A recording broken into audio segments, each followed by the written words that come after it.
At so, ayan, hi guys! Welcome back sa channel natin at ito na nga po sa episode 208 para dito kay Kalbo at huwag na natin patagalin pa. Simulan na natin yan at kahapon nga ay dito tayo natapos yung sa pagre-reveal na sobrang lakas pala ng halimaw na nga na to at binanata niya si Papillion. So now, ang continuation niyan sa ito naman na. So dito ay bagsak nga dyan sa may basurahan itong si Papillion at ito ngayon napapaisip siya, sabi niya nga dyan, paano nangyari na wolf level lang itong halimaw sobrang lakas pala niyan. At ito nga ngayon, nahihimatay na itong si Papillion, sabi niya nga dyan, di maganda to. Ayun nga, nagba-blackout na siya. At ito nga ngayon ay nagkaroon ng konting flashback dito kay Papillion. At ito pinatawag sa office ni McCoy itong si Papillion at ngayon sinasabihan nga siya na mag-participate dyan sa hero gambling na ginagawa ng Hero Association. At so kaya ito, nagugulat si Papillion, sabi niya nga dyan, bakit may ganyang klaseng illegal na gawain yung Hero Association? At ito nga ngayon, sagot na si McCoy, sabi niya nga dyan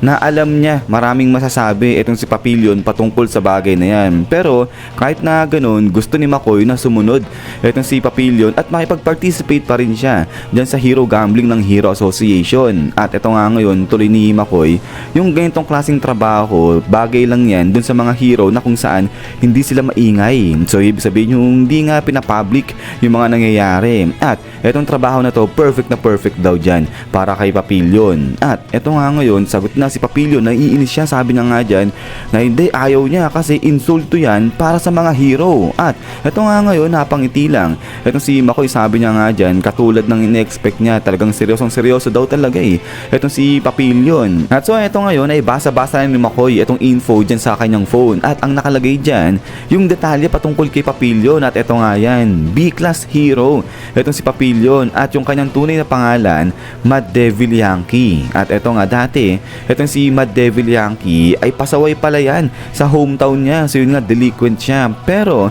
simula nung ma-influensyan siya ni Moomin Rider ay nag-decide itong si Mad Devil Yankee na pumasok nga bilang isang hero. At simula noon ay naging maayos na, naging tuwid na yung landas na tinatahak niya. So in short, naging mabuting tao na, naging maayos na itong si Mad Devil Yankee. At ito nga ngayon, tuloy ni McCoy na kaya pala hindi na siya nagdududa kung bakit yung nanay nito ni Mad Devil Yankee na nasa ospital ay talagang proud na proud sa kanya. So napatigil dito ito si Mad Devil Yankee. At ito nga ngayon, tuloy dito ni McCoy na di ba malapit na raw yung operation o yung surgery para sa nanay niya. Paano raw kaya yun? Kasi di ba sobrang dami raw ng tao o ng pasyente dun sa ospital na yun. So ipagdarasal daw ni McCoy na sana maging maayos yung treatment sa nanay nito ni Mad Devil Yankee. At ito nga ngayon, biglang nakagalit na ito si Mad Devil Yankee, sabi niya nga dyan, pagbabanta ba yan? Sabi niya ganyan. So yun, ngiti lang ito si McCoy, sabi niya nga dyan, anong pinagsasabi nito ni Mad Devil Yankee? Ang sinasabi lang daw dito ni McCoy,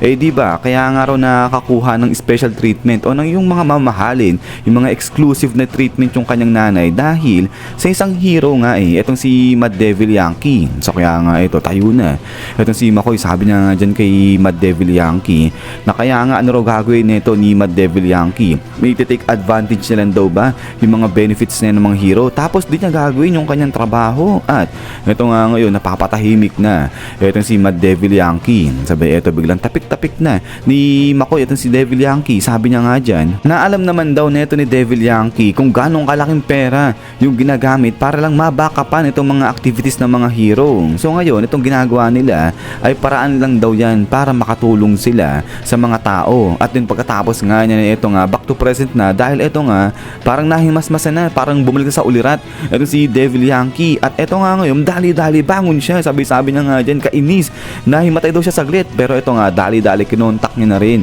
yung HQ, sabi niya nga dyan na ano raw nangyayari dito, bakit sobrang lakas ng halimaw na to, kala niya ba wolf level lang yan. At ito nga ngayon, sagot na ito si McCoy, sabi niya nga dyan, kaya yan malakas kasi nga demon level yan So kaya ngayon, ang gagawin nga raw ni Devil Yankee ay talagang pilitin niyang iwasan yung mga atake sa kanya nung halimaw. At din ito nga ngayon, salita na yung isa sa mga audience, sabi niya nga dyan, kainis, tumayo pa siya. So yun, so referring dyan kay Devil Yankee. So pumusta sila, ibig sabihin dun sa halimaw. Pero ito nga, sa isip-isip na to ni McCoy, aba, ang husay daw na actor nito ni Devil Yankee, gagamitin niya raw ulit yan sa mga susunod pa na laban. At then after nga yan, ito nga ngayon, vlog, grabe dito, bumanat ulit itong halimaw halimaw at eto sa pool na naman dyan. Etong si Devil Yankee at pagkatapos nga niya na eto nga salita na.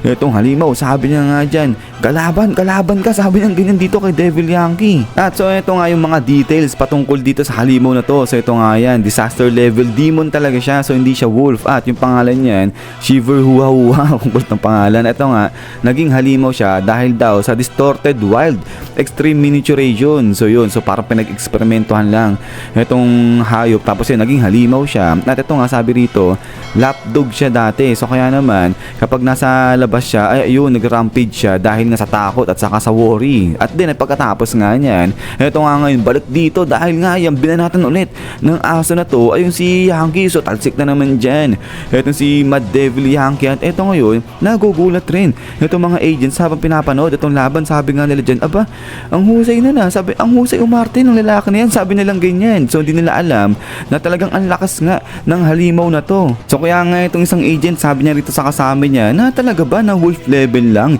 yung halimaw na yan? At ito sagot yung kasama niya, sabi niya nga dyan, na oo, kasi nga raw maraming testing na yung ginawa sa halimaw na yan, dun pa lang sa may HQ. At then ito nga ngayon, balik na rito kay Devil Yankee dahil ito nga, dugu-dugu na.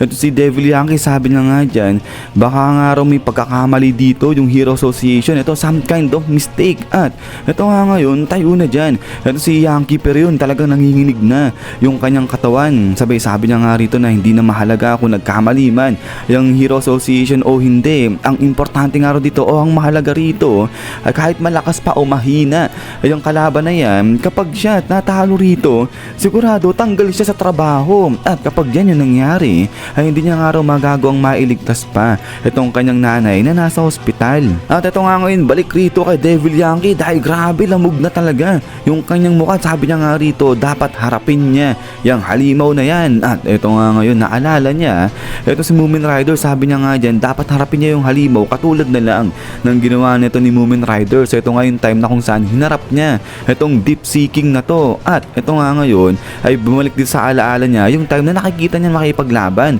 ito si Moomin Rider dito sa pagkalakas-lakas na halimaw. So ito ngayon ay sabi nga ngayon ni Devil Yankee dito sa halimaw na tumigil dyan itong halimaw. At ito habang nanginginig na itong katawan ni Devil Yankee, sabi niya nga dyan, kung talagang malakas raw itong halimaw na to, ay mas dapat na hindi siya tumakbo rito, dapat mas labanan niya at talunin yung halimaw na yan. At ito nga ngayon, biglang natakot rito yung halimaw. Sabi niya nga dyan, bakit daw siya tinitignan ng ganyang kasama ni Devil Yankee? Dapat daw hindi, kasi cute lang daw siya, sabi niya ganyan. At pagkatapos nga niya, bam bam bam, ala sige, dito binanatan ulit ng husto ng halimaw na to.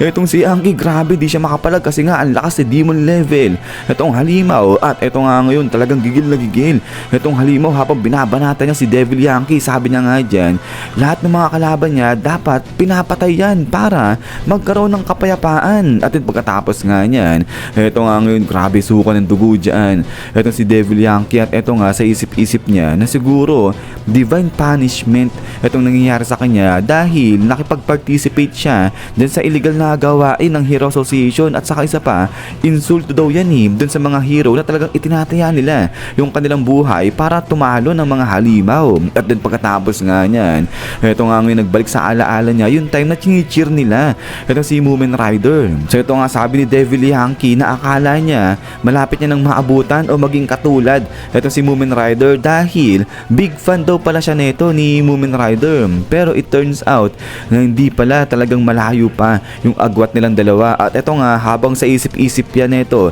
ni Devil Yankee, dito naman sa kabilang banda, itong mga audience ay nanggigigil na rin. Sabi nga nila dyan na wag lang tumayo itong si Devil Yankee dahil wala naman daw pumusta sa kanya. At then pagkatapos nga niya na ito nga ngayon, talagang habang nanginginig dyan itong si Devil Yankee, talagang pinipilit niyang tumayo, kinontak niya na itong HQ. Sabay sabi niya nga dyan na sigurado siya hindi siya mananalo sa laban na to, kaya naman pakisabi na lang daw sa kanyang nanay na magkukwit na siya bilang isang hero at magpapakalayo-layo na siya, pupunta siya sa ibang lugar at doon ay maghahanap siya ng isang trabaho. So pabor daw yan, sabi nito ni Devil Yankee, pakisabi na lang yan sa kanyang nanay. So grabe dito, ang lala na itsura nito ni Devil Yankee, parang pabagsak na nga siya rito. At then pagkatapos nga niyan is yan guys, so hanggang dito lang natin sa episode 208 natin. So yun, grabe, sobrang lala ng Hero Association, talagang corrupted na. At eto ngayon, magkukwit na tuloy ito si si Devil Yankee dyan. Pero yun nga guys, ay ulit maraming salamat sa panonood dito kay One Punch Man natin at na hintay-hintay lang para sa next episode natin. So lagi mag-ingat, God bless niyo lahat at kita-kits tayo ulit.